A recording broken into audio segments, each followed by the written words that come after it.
Hey guys, welcome back to this place, and if you are new, then welcome here for the very first time.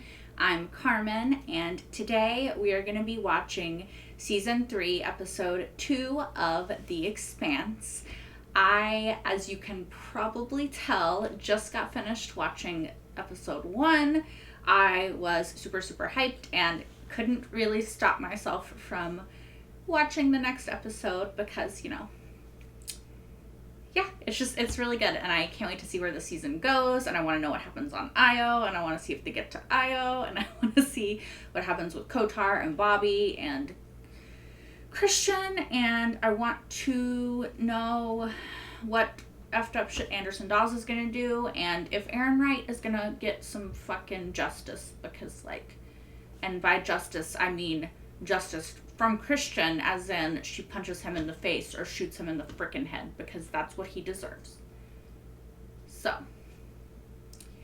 yeah. I think that recapped last episode pretty well, so let's just get into the show and watch it and talk about it afterwards.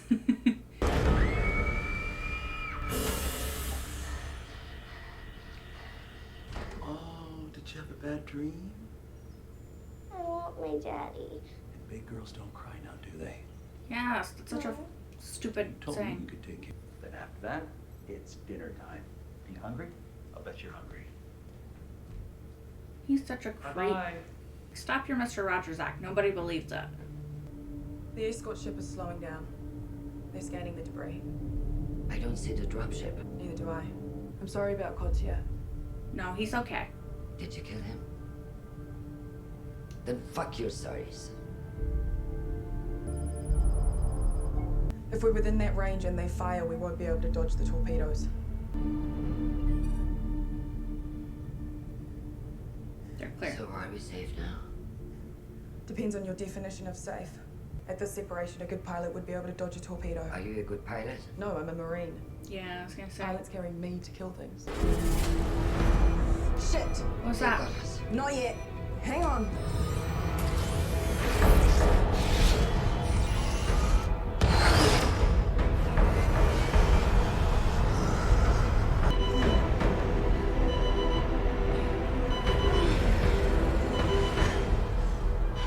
What are you doing? Trying not to kill you. We need to send a message. We can't. Our comms were locked out from the Guanshin. I know. But surely there must be some kind of radio on that contraption you're wearing. I've got an emergency wideband transmitter, but it's low power and only sends MCRN encrypted. Only Martians will understand it. To them, you're a war criminal and I'm a deserter. The UN is trying to kill us. If Mars throws us both in prison, that's an improvement. Send it to the Rocinante! I know we have to burn dirty to look like a rock copper, but I can tweak the burn. Same drive signature, but more efficient. That's great. Thanks. What now? Is it the IFF just picked up a signal. message? IFF. It's a identified friend or foe. It's a target recognition system. I have a high-level diplomatic target and immediate threat. This is an MMC emergency assist request. It is? It's the message? Y'all. There's a Martian Marine out there that's in the shit. This is an MMC emergency assist request. I have a high-level diplomatic target and immediate threat. Help, please. People dying all over the system. Shh. Help. We just got out of the heroic intervention business. No, help. Okay, let me see if I get this straight. You want to log a distress call against orders on the can, and you do that. Naomi decides to ignore what we all vote on, and she does that. But a Martian sends up a flare, and all of a sudden we got rules? Alex. No! I swore an oath when I signed up, and just because I'm not in uniform anymore doesn't change that. A Martian is calling for help. I'm supposed to help. Alex, listen up. I got a fix on the signal. And you're not gonna fucking believe this. The ship's registered to Julie Mao. Yes, now go. Go. All right, lay on a course. I'm on my way. Belay that. No. We're not responding. Shut up. Julie Mao's ship. It doesn't change anything. Jensen's right. I don't really have a say in this. Yes, you do. You're part of this crew. So we just go back to business? Can you look him in the eye and tell him that whatever this might be is more important than finding his kid? I did that once. I'm not doing it again. You want to rescue this ship? Keep clenching your thighs. If you're hitting on me, I'm flattered. But I have neither the inclination nor keeps your blood moving around rather than pooling up in the back of your legs. If I die, We're in this together. if I die, make sure you don't. You have to tell someone what really happened out here. That's your job. I'm not letting you die. She's passing out. She's passing out. Ma'am? She's passing out. Christian? She is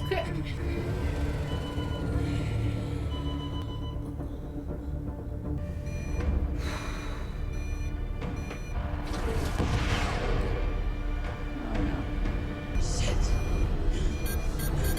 Oh, shit! What now? More torpedoes! A lot more! Another ship just fired on us! Hang on! I'm sorry. Don't we? No.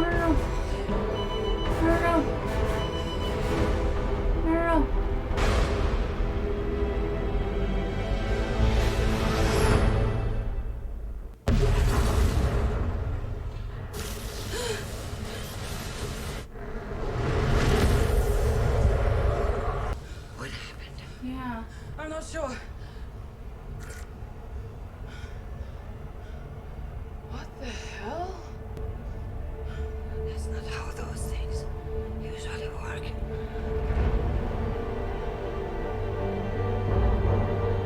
Detonation confirmed. 2 of ours for 2 of theirs. Copy that. Our other 6 are protecting the Razorback. That was the easy part. Alex, I'm coming up. Did Prax vote to help? Still late for cold feet, Doc. The only reason we're in this scrap is because you broke the tie. Yeah. People cried out for help. Couldn't ignore that. You can't save everyone. It's You a waste can of time to try. No. That's why we're gonna have to do this. Cap, you sure? We picked this fight and we're punching above our weight. If you've got a better plan, now would be the time. All right. No.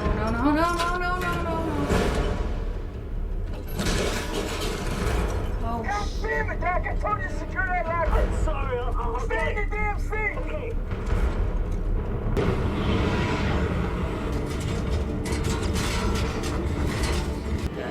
This is not good, y'all. This is what we call bad. I'm just worried about their hoses.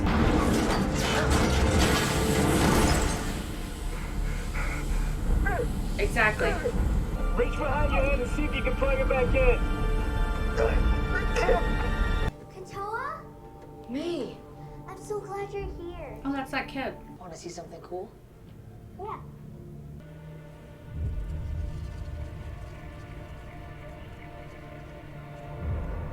Pretty cool, huh?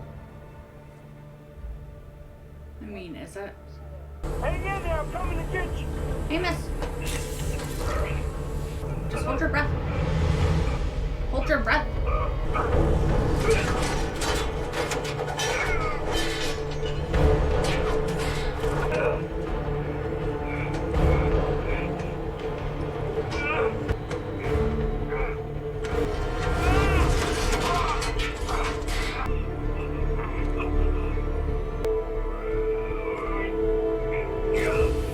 Yeah, there you go. There you go. There you go.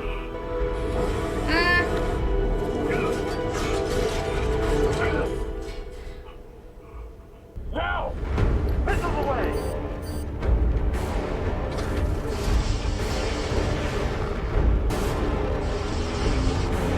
Can we save Christian, please?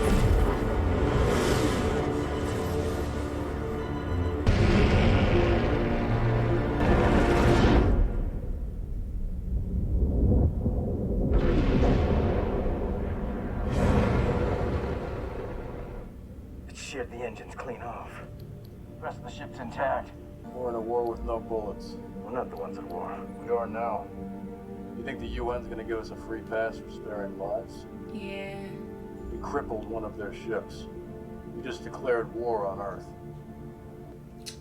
Pretty much. Keep having this dream about the child we found in the incinerator. And when I find May, it'll be too late. He doesn't want to face it. Then why stop to do this? Prolong the inevitable in his mind. right? So I can't bear the thought of finding May like that. Kid needs at least one person who never gives up on them. No matter what. If you give up on May, what does she got left? What do you got left? He's not wrong. You can't just assume that she's dead and treat her like that, because she's not, you know? But even if she was, she would deserve you fully trying to find her, you know? Oh my gosh, y'all. This is like literally what I wanted in like the last episode. Oh, can you believe it? Okay. Christian better be freaking okay. Is she okay?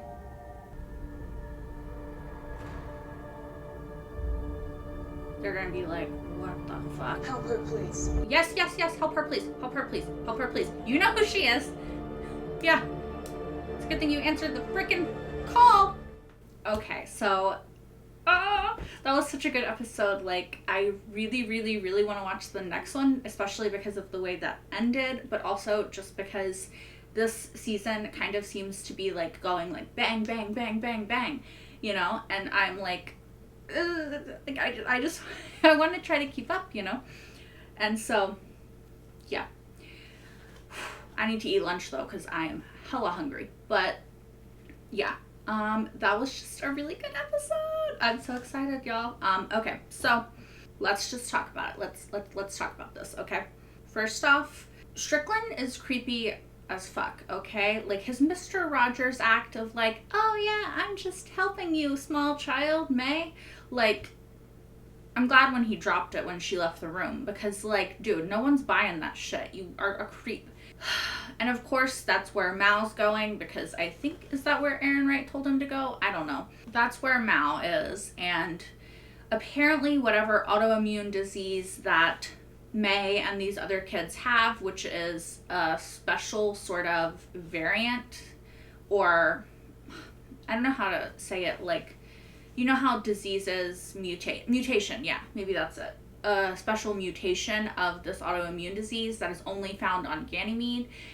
Apparently it can be used to inhibit the protomolecule's ability to take over command, if that makes sense. It seems to me like what they're saying is that the protomolecule eventually is able to override whatever command system that they put in place for the protomolecule, and then it starts making its own choices. And whatever autoimmune disease that these kids have is, there's a variant in their bodies that stops the protomolecule from being able to take over command, right? So that's really interesting.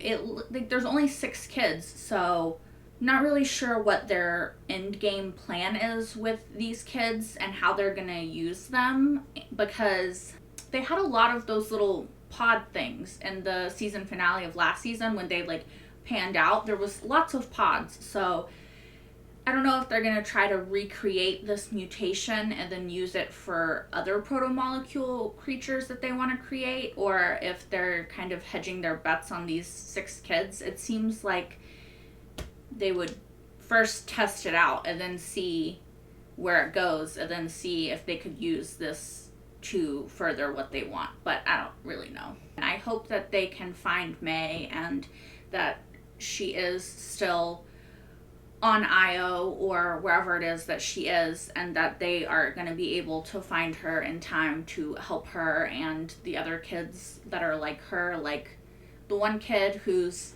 I'm pretty sure that's the kid whose dad was talking to Prax on Ganymede and started that fight about how he wasn't doing enough to find May or something, even though he was literally just sitting there, you know? But that's a whole different discussion. But yeah, I'm interested to see where this goes. I like May. She seems like a good kid. She seems like she's asking the right questions. She's not just accepting what they're telling her. I appreciate her for that, you know? And I hope that Prax finds her, because I do think, like Amos told him later, that a kid needs somebody who looks out for them above all else. And if she doesn't have you out here being her advocate and her, you know, the person who is fighting for her, then who does she have? She has Strickland and Mao who just want to use her. You know, she needs him to fight for her, to care about her. She needs him to not just accept that whatever happened to her happened. And like, you know, because Prax's thing, right, was that he agreed to answer the distress call, which, yeah, I'll talk about in a second.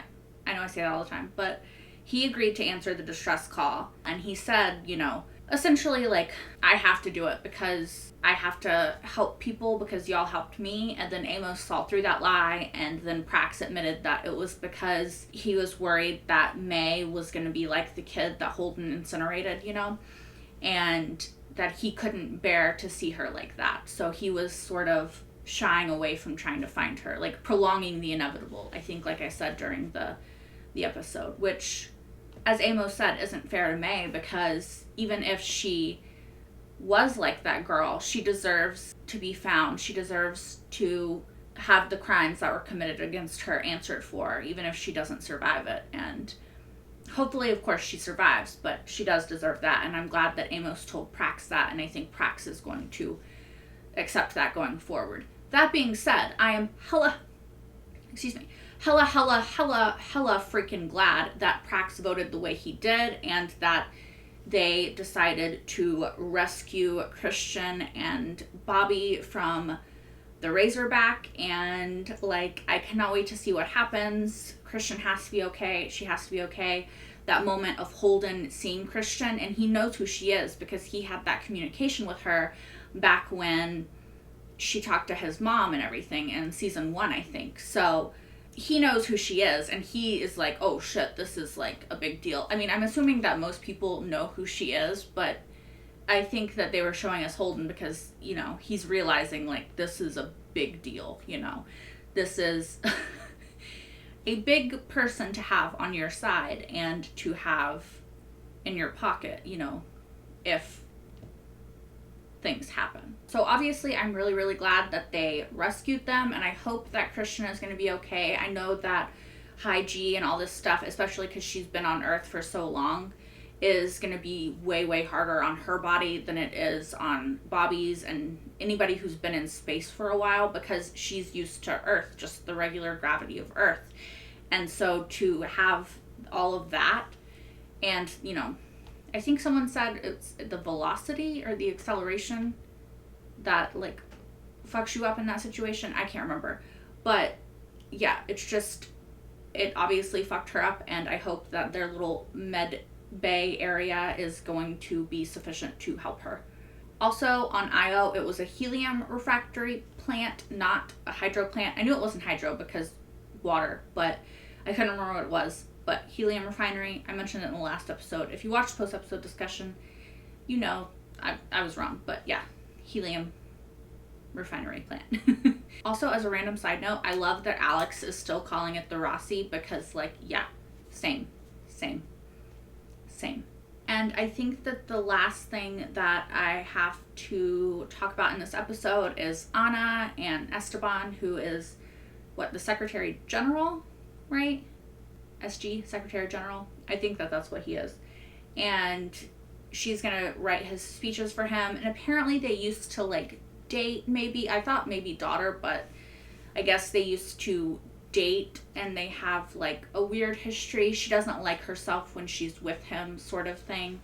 And so that's going to be an interesting sort of relationship to play out. She also is kind of, I think, in Aaron Wright's mind, stepping on his, you know, his coattails and, like, getting in his way. So that's going to be interesting because she also very vehemently doesn't agree with mistreating people, even, you know, even prisoners of war or people who disagree with you on politics and stuff. So I think it's going to be interesting to see their interactions and to see her and Aaron Wright probably go up against each other. I also liked seeing her wife and daughter. That was a very cute little humanizing moment for her.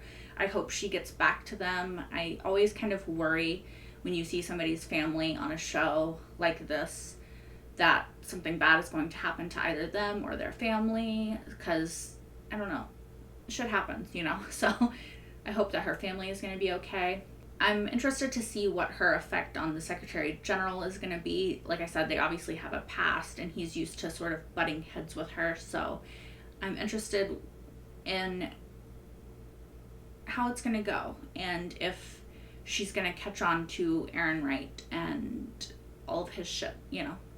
Oh, also, I can't believe that I forgot to mention this. I really liked the whole Amos and Prax scene where everything, you know, he didn't lock it all the way, so all of that stuff kept flying around, and then they're flying back and forth, and Amos has to keep, you know, flying up and down and back and forth and every which way because of how they're maneuvering, and he has to go over and, you know, plug his oxygen back in because Prax's oxygen came out when one of the tools whacked it, which is what I was scared of happening, and it happened. Whew. But luckily Amos is just crazy enough to do something like that, and just, you know, Amos enough to care enough to try to help somebody like that.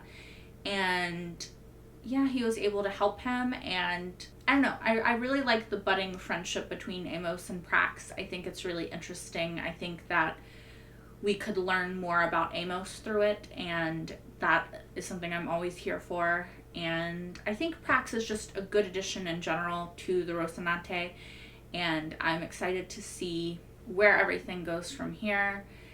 It's interesting having another member of the crew, kind of, right? Because we had Shed for like a hot second, and then, you know, we all know how that turned out. And so it's interesting to have someone else now that is different from the main 4 that I'm used to. But I really, really like Prax, and I am more than okay with him sticking around. Random side note, Kotar better be okay? Because, like, I'm not accepting that he's just dead. They showed him and the thing, like, I mean, I feel like he has to be okay, because why show that otherwise, you know? I don't know. I'm just hoping that somehow he can be okay. Don't tell me if like he pops up later and it's like a surprise or something, but I just really hope that he is okay. That's all. All right, guys. So I think that is all that I really have to say about this episode. I also like the whole plant thing that Prax is doing with the Rocinante. It's a cool thing, and it's a cool natural way to help them generate oxygen and everything like that. So I approve, and yeah, I'm pretty sure that is all that I have to say, like I just said. So yeah, as always, let me know what you thought in the comments down below, and until next time, bye guys.